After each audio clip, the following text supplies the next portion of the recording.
Here you are once again, in a city of ruin, buildings all around you where thousands, even millions of people used to go about their daily lives. Shopping, working, going to the theater, driving their cars, sharing a coffee, swapping stories, and reading the newspaper.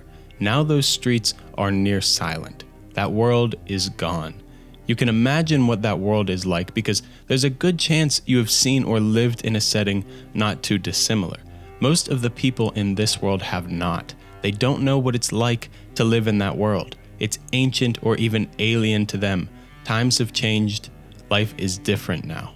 That has to be one of the greatest challenges when working on a Fallout title because it's not about just making the world feel lived in, but it's about making the world feel like it was lost, like there was something there before you. And as you walk these streets and see these monuments of the past, none are more mysterious or off-putting than the giant heads, the monuments of titans hidden in plain sight. You may have noticed them before, but the amount of times you have noticed them probably pales in comparison to the number of times you have wondered by them and not given a second thought, yet their gaze remained fixed on you. All over this world, in just about every city we've gotten the chance to explore, you can find the enormous faces and monuments of a bygone age adorning the buildings, roadways, and interiors. You won't often hear them discussed by those who remain. They won't be a centerpiece to any major quest, but that doesn't mean they're just set dressing or background imagery to cover an otherwise uninteresting wall. If we gaze back at these titans and look a little bit further into where they come from, what inspired them, and why they are all over the place, we can actually learn a lot about this world and what once was. It turns out some people have taken notice, so an anonymous group of the Wasteland has contracted NV Ranger & Co. to uncover the mystery of these monuments. Why are they here? Who do they depict? Are they gods of a lost pre-war religion, famous actors, politicians? What do they tell us about the people and society of the pre-war United States? I believe I can answer all of these questions and more, but we have to jump between worlds and time. We can find the visages of these beings in the original Fallout, so this isn't a new edition of Bethesda's design, though they have adopted it with open arms. There is a term I want to hand over to you before we begin. Turn your ears on just briefly. Here we go. Art Deco. Some of you may be familiar with this, some of you may not be. Either is okay, but we just need to establish this terminology. That's the only terminology we're going to go through right now, possibly throughout the whole video. Art Deco. I'm not an expert in this form of design, nor am I claiming to be. It has extensive application that reaches well beyond these statues. We can find Art Deco inspired architecture in buildings within the Fallout series, so let's get some reference points so we can understand what to look for in Art Deco. This style was brought to the world after World War I in an event that has a series of names, but it is often simply referred to as Paris 1925. And I know some of you might be thinking that, what does this Art Deco and Paris have to do with Fallout? But I promise this speaks to a larger history and culture and the story behind the pre-war world. What was there in America? This is going somewhere.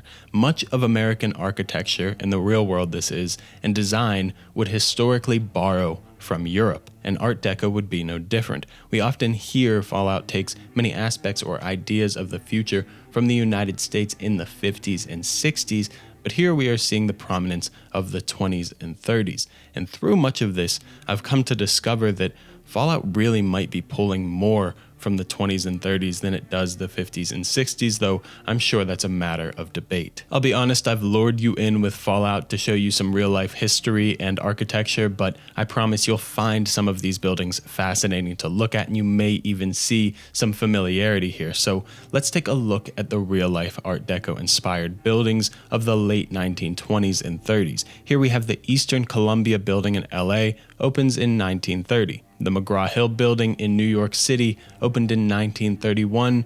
The Richfield Tower in LA opened in 1929. And then some of these you may even be familiar with. The Chrysler building in New York City opened in 1930. The Fisher building in Detroit, 1928. And the Empire State Building, again, New York City, opened in 1931. These are all Art Deco. Here we are once again in New York, but this time in the smaller city of Syracuse, where we have the Niagara Mohawk building, opened in 1932. Notice something about this one? Now we're getting somewhere. How about this statue in the Rockefeller Center near the International Building, which opened in 1935? Here's a couple of similar looking statues at the Hoover Dam. We can see these in New Vegas. Guess when the Hoover Dam was built? You don't need to, I'll tell you. It started construction in 1931, ended in 1936. All of these buildings are a testament to the motivation and industry of a society that was ready to work, that was ready to build. Here's the Chicago Board of Trade building, which opened in 1930. See that way up at the top? Yeah, another statue.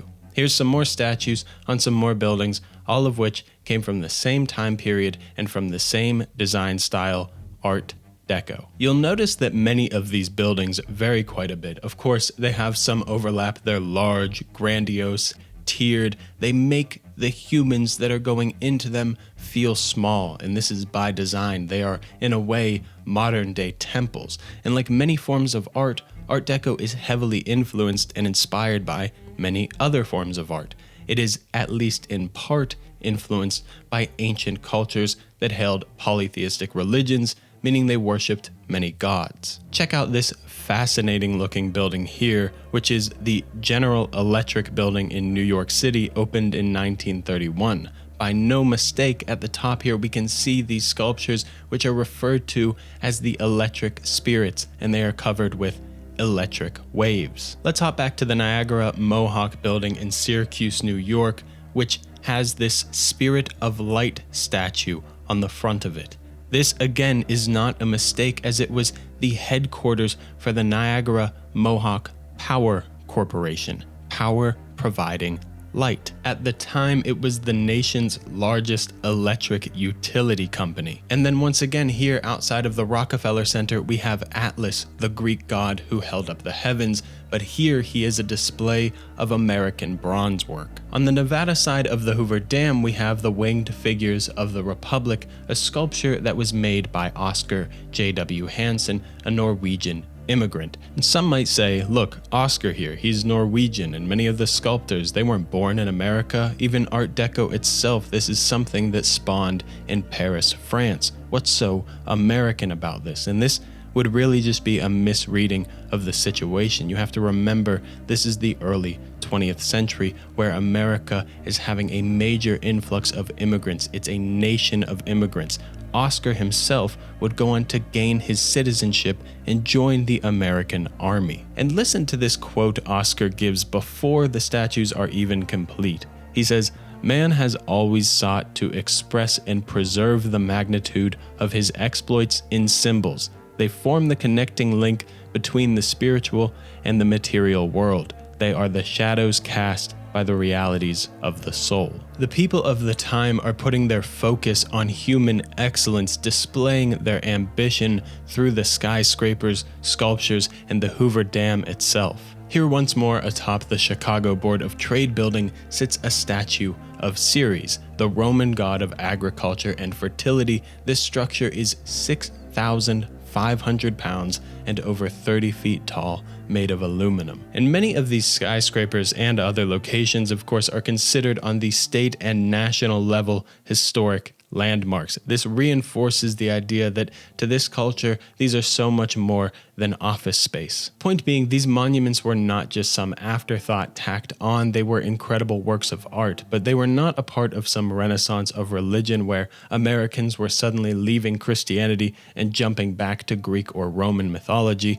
They were testaments to human excellence, to accomplishment, technology, progress, industry, and superiority. They were also a part of post-World War I escapism.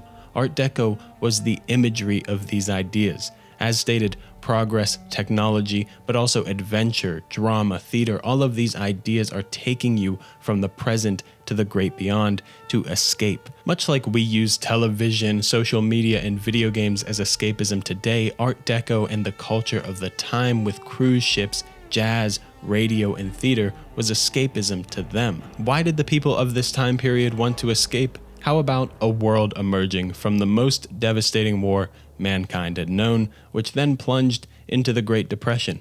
only to hurtle and spiral towards a more devastating and terrible sequel to that first Great War. Not to mention, Prohibition began in the 20s, so they couldn't even have a drink in the midst of it all, legally anyway. They even had their own pandemic in the Spanish flu that killed millions worldwide. They had every reason to want to escape their daily lives, and these buildings and their monuments spoke to that new world with new ideas and a new way of life. They were a source of hope. The haunting parallel here is much like we look back and try to understand the ancient cultures of Egypt, Greece, Rome, Mayan, Aztec, and so on. That is what these monuments are to the world of Fallout. Many years have passed, society's fallen, cultures come and gone, and what has emerged is something new. A new group of people who have a very limited idea as to what these statues represent. Hell, if you asked me before working on this project or polled your average American as to what these statues meant or who they depicted, they would be doing little more than guesswork in all likelihood. These faces, these monuments in Fallout's fallen America are to the people of that world as the statues and monuments of ancient Egypt and Greece are to us. They tell us that the pre-war society was one that idolized unity, strength, accomplishment, industry, power, and even war. They were a society just like many others who thought they would stand the test of time, thought they were immortal and superior. If we think of the world of Fallout, these people live in a time not too dissimilar from the world of those in the 1920s and 30s. Just like the early 20th century was home to new technologies, so was the time period before the Great War with nuclear fusion and consumer robotics. Just like the early 20th century was full of war, so was the era just before the Great War and Fallout, where you have the 2050s and 60s seeing the resource wars involving Europe, the Middle East, America, China, Canada, and Mexico. Just like the 30s saw economic collapse and food shortages, so did Fallout's world during the resource wars leading up to the end of society. By looking into the eyes of these monuments of a fallen world, we can gain insight into just how much Fallout draws from the 20s and 30s of the United States. As they say, history doesn't repeat itself, but it often rhymes. But this leaves out an angle of the story. These heads, the monuments to industry and wealth, they weren't made of the working man or for the working man. They weren't made for the average Joe or for ordinary Jane. The quote at the beginning of this video is pulled from a silent film made in Germany that released in 1927 known as Metropolis. This movie heavily features the Art Deco aesthetic. Look at this city and tell me you cannot see a resemblance to the pre-war society that we often see depicted in Fallout. This movie is said to be set in no specific time or place, but it's clear to see it is a futuristic vision of the world. We follow the journey of a young man named Freder, who happens to be the son of Joe Fredersen, the leader of Metropolis, its head, if you will. Early on in the movie, the naive and indulgent Freder comes across a woman named Maria, who brings with her a group of children of the working class into his palace garden. Freder is in the middle of being courted by a group of other wealthy women, but Maria catches his eye. Her passion, her modesty, or perhaps her disinterest in him allures Freder. He instantly loses interest in all of the other women. Notice the exotic garden he is in. It's almost a tropical forest, the opulence and escape this would be to the average person. Freder leaves his Garden of Eden to find Maria, only to end up finding men working in perfect coordination with machine, as if they are simply an extension of it. The machine eventually bursts, and Freder begins to hallucinate the machine, turning into a monster that consumes the working men around it. In many ways, this is a metaphor for it consuming their lives, working them to death and taking time away from their families. Freder is seeing this. He's noticing the tragic circumstances of their lives. When he runs to tell his father, Joe Fredersen, of the instance, he barely listens to his son. He's too busy thinking, crunching numbers, and making plans for his city. When he finally acknowledges the issue, it's merely a matter of logistics, a problem to be patched up so that the actual machine and the greater machine that is his city can keep moving. He does not pay any mind to the plight of the workers who were harmed or killed in the incident. To enhance this point, the workers are often referred to by number rather than by name. They live in a dual society where one population enjoys the extravagance and the luxury of Metropolis, the ruling class, while the workers live underground in a bland city made to be nothing more than ergonomic and functional. Joe is clearly upset Freder went into the machine halls, but Freder has a softness and a care for the workers. It's clear that he has never seen this side of his father before. He didn't know the structure of his society and the role his father played in it. He previously only saw the excellence of Metropolis, but now he has been exposed to its cost. This is an excellent and thought-provoking movie that transports ideas still relevant and worth considering today, but for the purpose of this video, we are going to fast forward to some larger plot points of the overarching story to understand its relevance to Fallout. Eventually, we meet a man referred to as Rotwang. He's an inventor, certainly a mad scientist type if there ever was one. Joe Fredersen, leader of Metropolis, has come to him for assistance. It's clear they aren't anything close to friends though, but Joe respects Rotwang's intelligence and abilities. It's revealed to us that Rotwang is deeply jealous of Joe's deceased wife, Hel, who is also Freder's deceased mother. She died giving birth to Freder, which adds to the potential reason for resentment Joe may have towards his son. Rotwang also reveals that he has been working on something, a machine man, or in this case, a machine woman, who looks quite a bit like one of our Art Deco statues, oddly enough. With the contribution of some form of flesh, he can turn this machine into a nearly identical human replica. Here we're seeing some of the origins for the ideas of a synthetic person, someone made by man to replace another human, though this movie goes quite a bit deeper with the concept than does Fallout 3 or 4. I'll explain.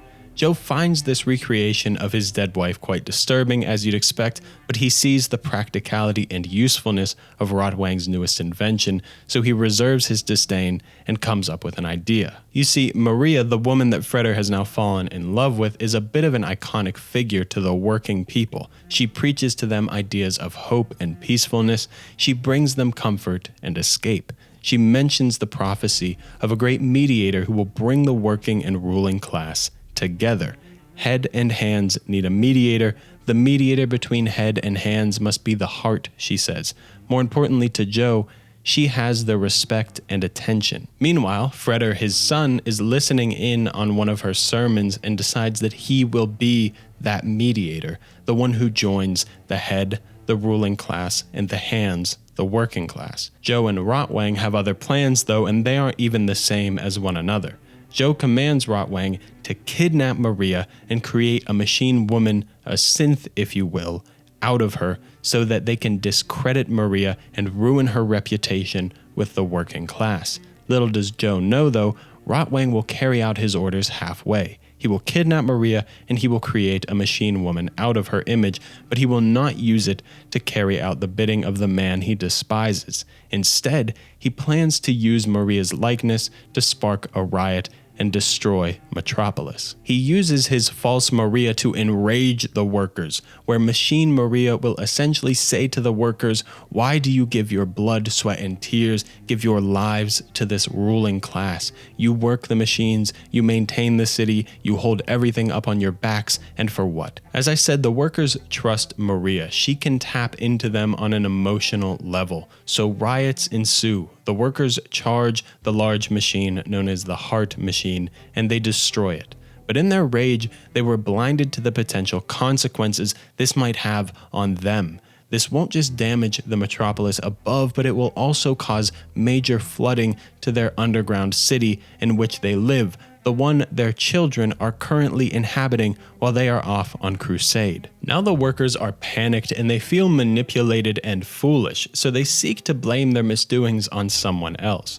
Maria, who they do not know has been replaced with a machine, is their new target. Meanwhile, the true Maria, Freder, and Josephat, who was the former assistant of Joe Fredersen, you'll have to watch the movie to get his story, they have all been busy saving the children from the flooding underground city. Now that our group of heroes, along with the children, have just narrowly escaped drowning, an angry mob seeks them in a witch hunt where they are looking to burn Maria at the stake. For as long as we've known Maria, she has done nothing but help these people, and now she has risked her own life to save their their children after an incident they caused, and they're going to try and kill her. This angry mob chases Maria and Freder up into Metropolis, and they catch Maria. They find her, they tie her up, and they light a large pile ablaze while she screams helplessly. Now, Freder himself has just caught back up. He arrives just in time to stop the burning, but the workers don't trust him. They don't believe his pleas because he is the son of Joe Fredersen, after all, the ruler of Metropolis, the man who binds them. The angry mob holds Freder there as he watches helplessly as the love of his life is burned alive. The terror on his face after they just saved the day. These workers have no idea all of their children live only because of Maria and Freder. And as Maria finally succumbs to the flames, it's revealed that they had accidentally captured Machine Maria, who returns to her machine form. Just as relief sets in, panic ensues once more, as Freder notices Rotwang up above has captured the real Maria. He's become deluded, thinking Maria is his lost love. Hell. Freder then rushes to catch up to Rotwang atop a large cathedral and help Maria, where him and Rotwang begin to fight. We see then Joe, his father, watching helplessly down below with the workers as his son risks his life for another. This is where we see Joe Fredersen, pragmatic and rigid leader of Metropolis, begin to soften. He's terribly nervous. He deeply fears his son will fall or succumb to Rotwang. He watches on in agony during the fight. After several close calls for Freder, Rotwang eventually stumbles off the edge of the cathedral where he plummets to his death. Now the workers and their foreman Grot know Maria and Freder, son of Joe, saved their children. Now they have stood next to the ruler of their city, Joe, as he watched his own child barely survive immense danger, and with their regained trust in Maria, they accept Freder as their mediator. So too does Joe accept his son as his mediator, and Freder, fulfilling the prophecy given from Maria, he joins the hands and the head of the Metropolis. Head and hands need a mediator. The mediator between the head and hands must be the heart. If it wasn't obvious, the head is Joe Fredersen and the ruling class, and the hands are Grot and the working class. Then the heart is Freder and Maria, the mediators between the two. The movie makes Freder the heart, but it's clear that the pair of them are the mediators between the two classes, as Freder acts as the mediator from the ruling class and Maria acts as the mediator from the working class. Bringing this back to the world of Fallout, the heads, quite literally in this case, are all that remain. The hands have been crushed by their weight, unable to support the actions of the ruling class any longer. And while the story of Metropolis gets a happy ending, a nice resolution, the world of Fallout depicts one bittersweet at best. The monuments that remain are that of the ruling class. They are what remains of a bygone age. The stories of the working class are left in the form of notes, terminal entries, and skeletons. We can see a glimpse into the last moments of confusion, suffering, and panic as the world around them collapsed. There was no heart to bind them. So the next time you wander around the streets of a city left in ruin and you see the eyes of a dead titan staring back at you, now you know what's behind those eyes. Hubris, arrogance, greed, ignorance, heartlessness, and it's left them dormant and forgotten.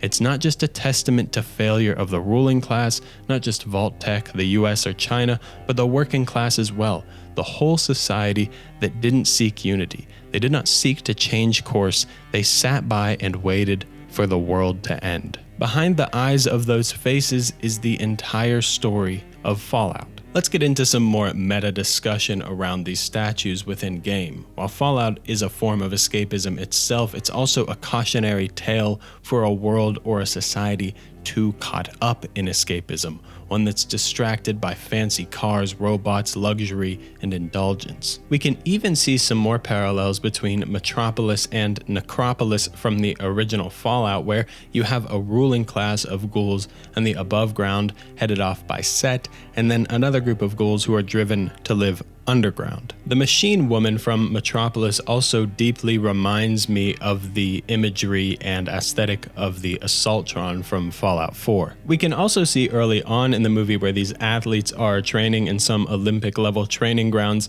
they have statues well above them posing, and these look quite similar to these statues in Fallout 3 that have circles around them. I also want to note that we can see some of this Art Deco styled human exceptionalism associated with the Enclave, which reinforces the connection to power. The Enclave is, of course, the remnants of the pre-war United States government, and we can see as they enter the stage in Fallout 2 on their massive oil rig, it is adorned with these large face sculptures. In Fallout 3, the capital wasteland is covered in these statues, and I think honestly this is the most interesting set and variety of these statues. They look amazing, and there's something so deeply haunting and strange about them. We can see within DC there are these large statues that evoke the image of politicians, and there are these other female-based statues that look almost like angels of technology strapped to the side of buildings with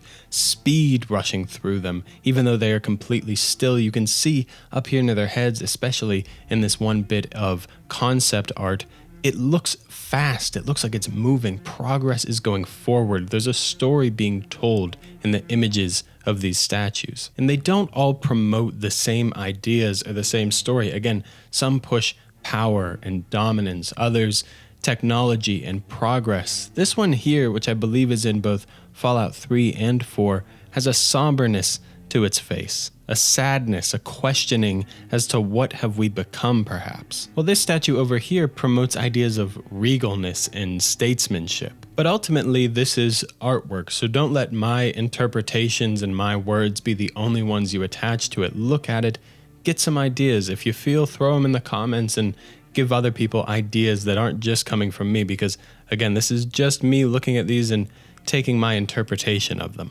DC is the one honing in on the statesmanship and the political side of things. Fallout 4 leans more towards progress and technology in its statues. Again, there's overlap in both directions, but it's so interesting, the design choices here. They chose to do this. They chose to go to DC and, of course, bring in politics and politicians into the statues' images, whereas in Fallout 4, again, it's more about technology, which fits the cities. And as I stated much earlier on, through this inspection, I've come to the understanding that Fallout is often pulling much more from the 20s and 30s rather than the 50s and 60s. Now, feel free to counter that point, but I just feel that the time period of the 20s and 30s is more relevant to the story that's going on in the pre-war of Fallout and what those people were actually like, what that society was actually like. There's not a hard line between the two, of course. There's not just overlap in Fallout's inspirations, but of course, there's similarities between the 20s and 30s and 50s and 60s in our timeline in real life as well. But when we look at the larger plot points of the world of Fallout just before the Great War, I see a lot of the similarities between that and the 20s and 30s and what those people were experiencing and why their culture was the way it was. Where they had World War I, the people of Fallout's timeline had the Resource Wars. Where real life had the Spanish flu, the people of Fallout were experiencing the new plague. We see technological advancements and improvements in warfare and weaponry. We see an interest or an obsession with robotics. We see food shortages, economic collapse, and tensions continuing to rise between world powers. These time periods have so many parallels. This is why I think the pre-war era in Fallout is closer to the 20s and 30s with all of the reasons I just mentioned, and then the Great War where the bombs drop is sort of a parallel for World War II. They're building towards that greater conflict. For some honorable mentions, heading over to the Sierra Madre in the pit will give you some of the most unique imagery into that Art Deco early 20th century aesthetic.